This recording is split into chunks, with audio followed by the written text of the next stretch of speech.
Good evening, ladies and gentlemen. Welcome to the 5th Tiger Talk of the 45th International Film Festival of Rotterdam.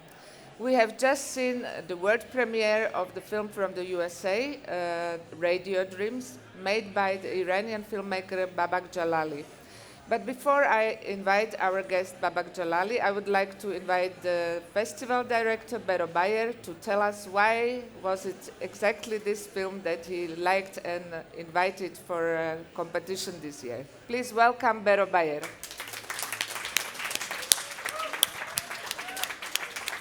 Hi, Ludmila. Hi, thank you very much that you find the time to join us again tonight.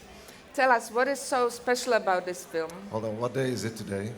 Today is, I don't know, Monday. It's Monday, and it's Radio Dreams Day. We are losing the sense of time, yeah. That was a really easy pick. It's hard to pick 8 films. It really is hard to pick 8 films. Mm-hmm.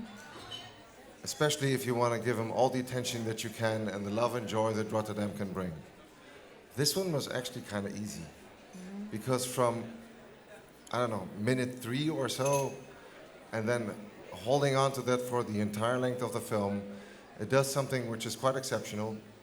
It uses humor, it uses tragedy, and all the while humanity just pours in.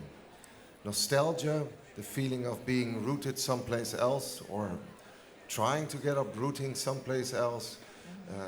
And to combine that, which is basically a sense of longing and maybe tragedy, with brilliant humor and beautiful poetry at the same time, that's kind of hard to do.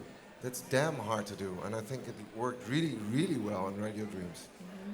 It's an easy pick. Mm-hmm. Thank you. I think this was a very lucky choice, because seeing the world premiere tonight, the audience really, really enjoyed the film. So thank you very much for joining us. Thank you. See you tomorrow, Ludmila. And see you tomorrow. Bye. In the world premiere, we have just seen a film from USA, Radio Dreams, by the director Babak Jalali. Please welcome Babak Jalali.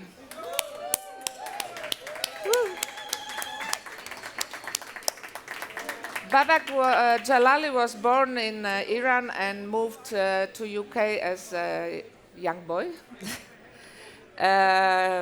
In 2009, he has made his first feature film, Frontier Blues, which he made his name with, and he got the FIPRESI prize for it, for the best film at the San Francisco International Film Festival, Rotterdam. Sorry, almost.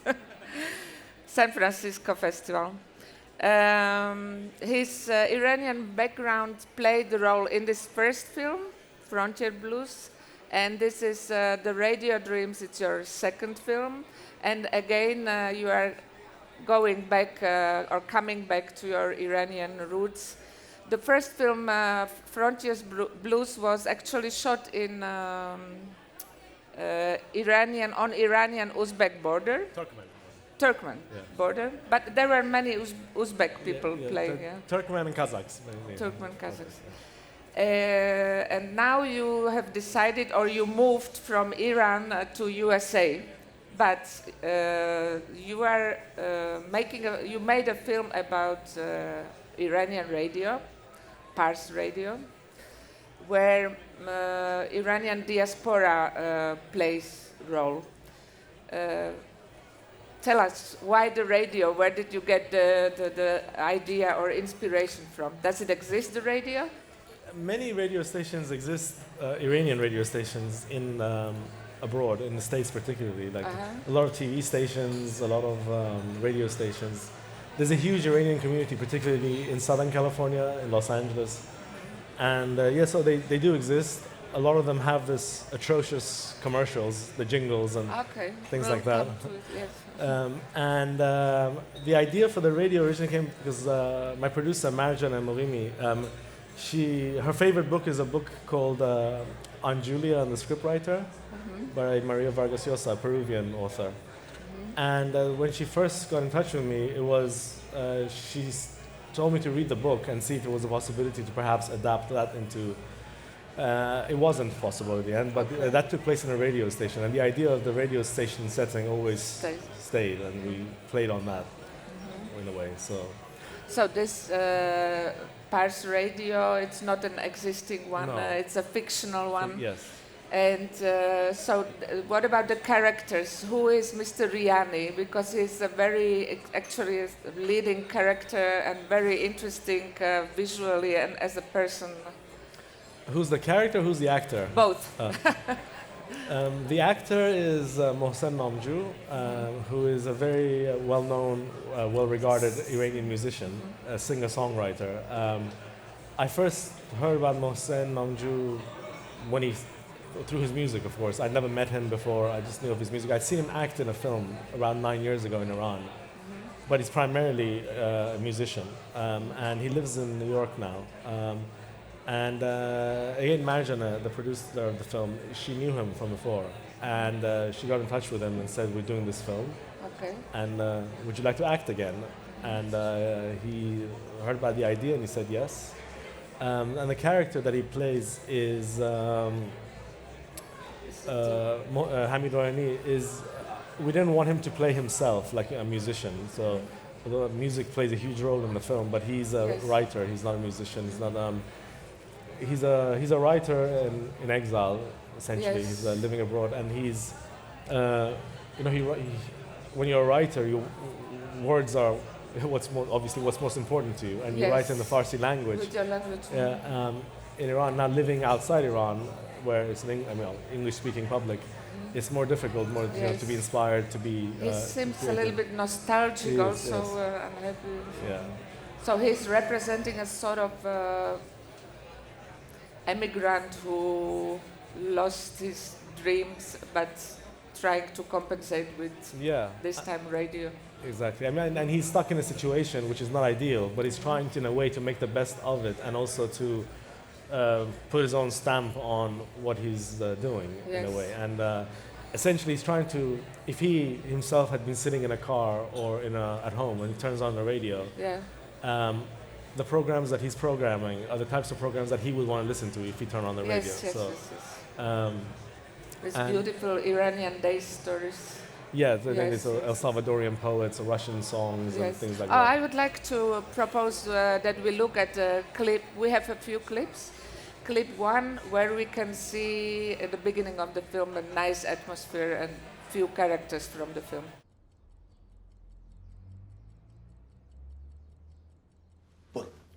Rasvetali yapnani grushi paplili tumani nadrekoi pratago katurgolubi.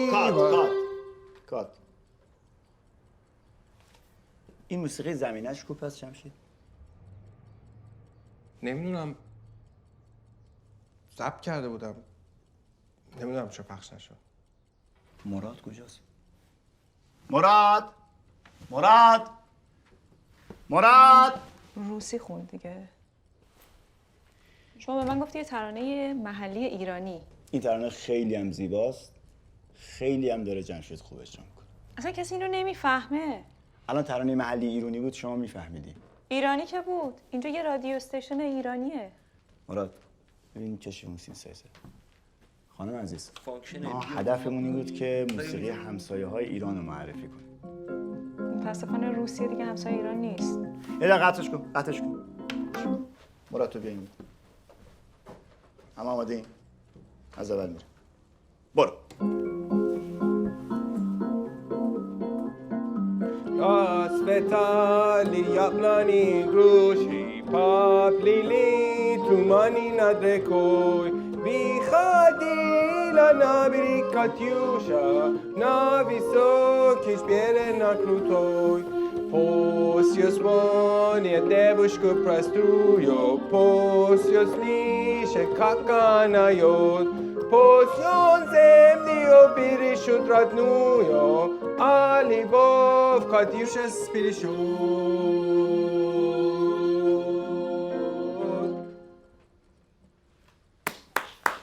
آفرین. البته دیگه باید یکم فکر کنم بیشتر تمرین کنه جمشید. حالا با هم دیگه بعداً تمرین میکنیم. Okay, thank you very much.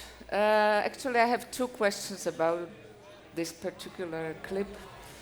When I saw your film for the first time, actually also your first film, there is a specific humor, this human touch of, but also funny, but also very empathic look at people, specific look at people.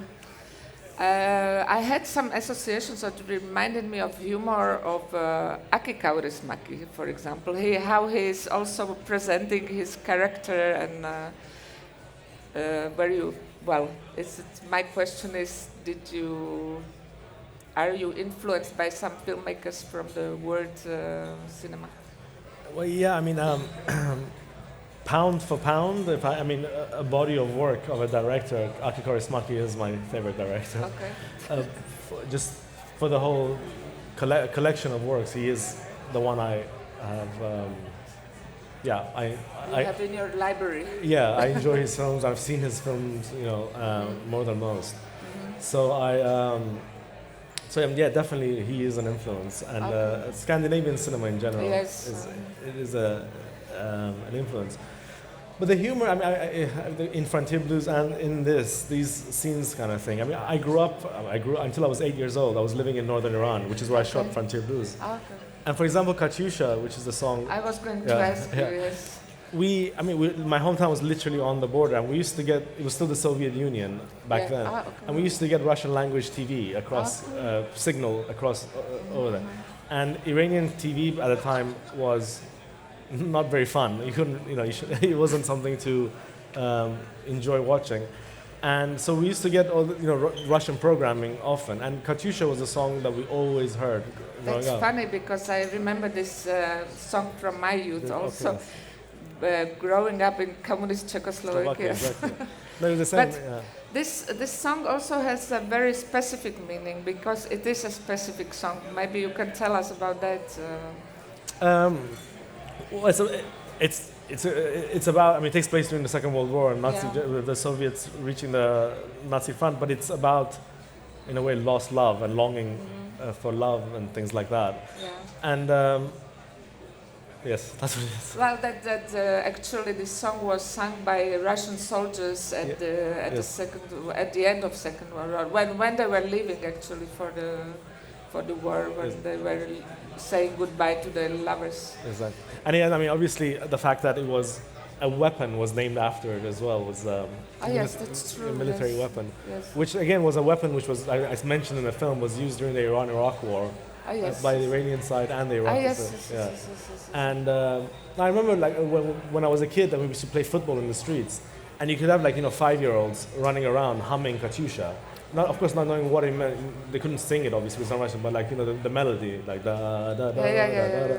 And you're playing football and you score and you're celebrating. You're humming Katyusha to yourself because we heard it constantly all the time on our. Is it only for northern Iran, or is it for the whole Iran that people would recognize this? Perhaps, I don't know. Perhaps other Iranians would, but up in northern Iran, we. Yeah, okay. Yeah. So. What did I want to? Let's have a look at the clip 2, which is also funny and also sarcastic and sad. دالتون میگوید شعر همانند نان به همه تعلق دارد. برای حسن ختام برنامه یکی از تأثیرگذارترین و پر احساسترین اشعار او به نام ساعتهای کوچک شب را برایتان میخوانم.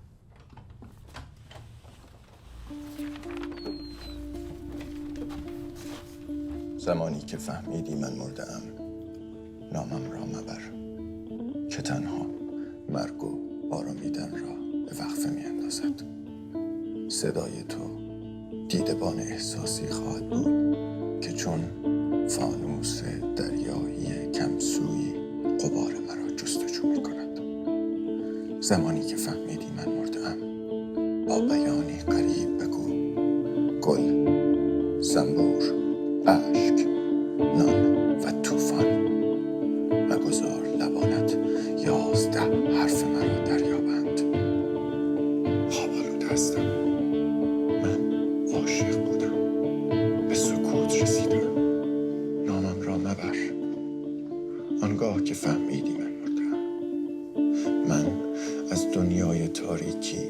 به صدای تو باز خواهم گشت. نامم را مبر، نامم را مبر. آنگاه که فهمیدی من مرده‌ام، نامم را به زبان نیاور.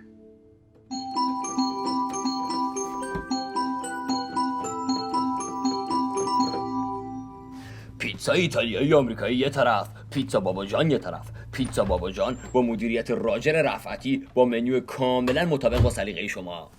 پیتزا شامبلیله و پنیر، پیتزا پنیر بربری و پیاز، پیتزا مخلوط شامی کباب، پیتزا کوکوی سبزی و میخک و 10 پیتزای بی‌نظیر و اختصاصی بابا جان. This clip we are showing because throughout the whole film we can see this frustration on Mr. Riani, who has to fight with this stupidity of the advertisement that is actually stopping his beautiful poetry and his intellectual stories and everything. Where does it come from, this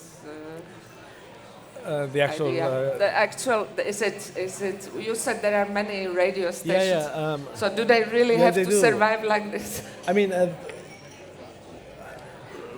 whether it's a question of survival, I think there's a method.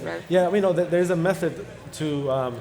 you have commercials and you have commercials. You know, all radio stations in the world, yeah, most, have. This is a very specific one. Because, and again, it's very prevalent amongst like Iranian radio stations in LA, like the ones I was saying. That you know how in Europe, for example, in London, and I'm sure in other cities in Europe that I've been to, you would never get for a dentist advertising his own services on a radio station. In America, it happens. I mean, not only amongst Iranians in America. In regular Americans, like you get billboards with plastic surgeons advertising their services, you know, or dentists or psychiatrists coming on the radio saying, you know, I'm the best guy to give you the white teeth or sort out your depression or whatever it may be, which I find bizarre that they do. And Iranian radio stations in LA have taken up that mantle as well and taken it to another level in that way. So you hear that really, I mean, a lot of it is just really absurd. And in this context, I think because I wanted to show the fact that, you know, the daughter of the head of the radio station was on this mission to maximize the potential revenues, the listeners that day, because they had promised Metallica's coming, that she was going overboard on putting this in. And there's the battle between them is shown by this. He's doing these kind of obscure programs, and it's always interrupted by these absurd commercials that are coming in. Very absurd. Tell us please about the rest of the characters, and are they played by actors, or did you ask the really Iranians from diaspora? Almost all of them are Iranians living in the Bay Area. Some of them are involved in the theater there, like Bella, for example. This beautiful Assyrian lady. Yes. Others, most of them are non-professional. Some of them are musicians, are used to performances, but except Mohsen, who doesn't live in the Bay Area anymore, he used to. The rest of them, I think pretty much all of them lived in San Francisco, right? Yeah, so Humas Hakim also our actor, he was also lives in San Francisco. And Mahmoud lives in Toronto, actually, a composer. He composed the music and also acted in the film, but he lives in Toronto. I think we have some problem with sounds. Sorry. I would like to pay a little bit attention now to the Kabul Dreams, of course, because it's one of the main characters in the film also. It's an Afghanian band, existing actually, right? Yes. Yeah, they were the first ever rock band in Afghanistan. And what's interesting about them is they're each from different ethnic groups of Afghanistan. Tajik and Pashtun, so they're different groups, and each of them lived in exile, lived outside Afghanistan during the period of Taliban. And so they grew up outside. They all learned English actually because they lived outside Afghanistan. And in around 2007, they started going back home, and I think they officially formed 2008, 2009. They became, Kabul Dreams, and they sing in English and Dari. And of course, when they formed, Afghanistan wasn't used to this kind of music, and so it was a struggle for them to, tell people, okay, this is what we're doing, and they themselves were the first to tell you that they appreciate traditional Afghani music, folkloric Afghani music. But these young guys who wanted to rock, But rock and roll, are they allowed to perform in Afghanistan? They have performed in Afghanistan. Oh, they when they started out, until they came to San Francisco, they were living and performing in Afghanistan. I mean, with issues a lot of times, but they could do it, and they have a following there, and and they made quite a scene when it happened because Western media picked up on this. So CNN did a reportage on them. The Guardian in England wrote about them, and they're really wonderful, intelligent, and really humble guys. Who, you can see. Yeah, they're really Maybe genuine. we can have a look at the third clip. Before that, I would like to say that actually the Kabul Dreams play also the role throughout the film, and they're expecting Metallica, the famous Metallica, to come to the studio, which will only happen in the evening. So let's have a look on the third clip, please.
So as I already mentioned,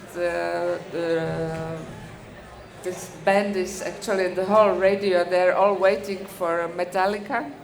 Where did you get this idea from, and was it difficult to get Lars Ulrich to take a part in your film? Who is a famous drummer? Yeah. Or your producer should tell us. Yeah, I mean, it wasn't that difficult. It was. No? He was. I imagine contacted their manager, and I think he was probably intrigued by the fact that a bunch of Iranians and Afghans are making a film in San Francisco, and we wanna. The story is centered around an Afghan band wanting to meet Kabul Dreams, and Lars came on the set, and he was good as gold. He was really. He looked very cool. He was very cool. I mean, it was very pleasant to have him there. He had done research on Kabul Dreams and Mohsen Namju, and he had watched their videos on YouTube, had read about them. So when he came, the dialogue he says, it's his. I mean, he had researched it himself. Oh, so you were in Uzbekistan, and I was, and there was more which we cut out, but he was saying, so there's this song of yours which is said, Okay, so you didn't give him a text. We did, but it was kind of like he had done his research, so he went off on, but he was really friendly and really open and really patient. And so it was no trouble at all. And getting him, like I said, managing to contact Philip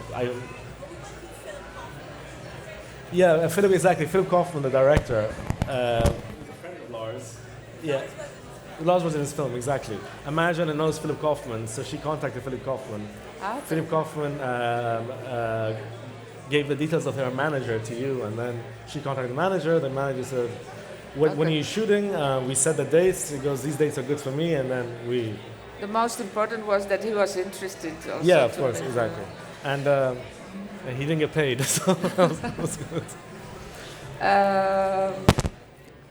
Unfortunately enough for Mr. Riani, he is missing the whole big moment. He's not there when Metallica comes. And at the end of the film, there is this very nostalgic, sad text when he's talking about this suicide bridge and about the soda. I was wondering why it's this sort of sad ending. Because in a way he missed. I mean, they came. He missed it. You know, perhaps he listened on the voicemail that the guy left. And Okay.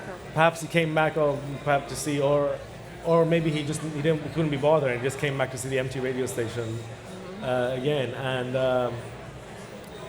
And the dialogue at the end, for me at least, where does it come from? Yeah, it gives a sense of the melancholy that he feels, where nothing is as you would expect. It never is as, things are never quite as you expect them to be in general in real life.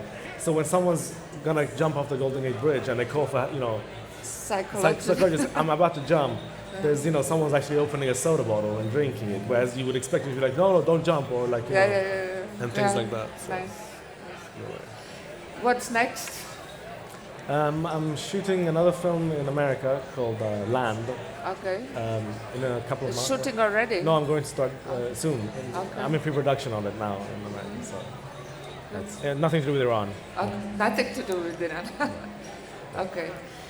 Thank you so much for joining us tonight. I would like to wish you a good luck with competition. As we said, the results are on Friday the 5th. The film will be still seen. You can, for those of you who have missed the film, you can still see it next days. Thank you so much for joining us, and enjoy Rotterdam. Thank you very much.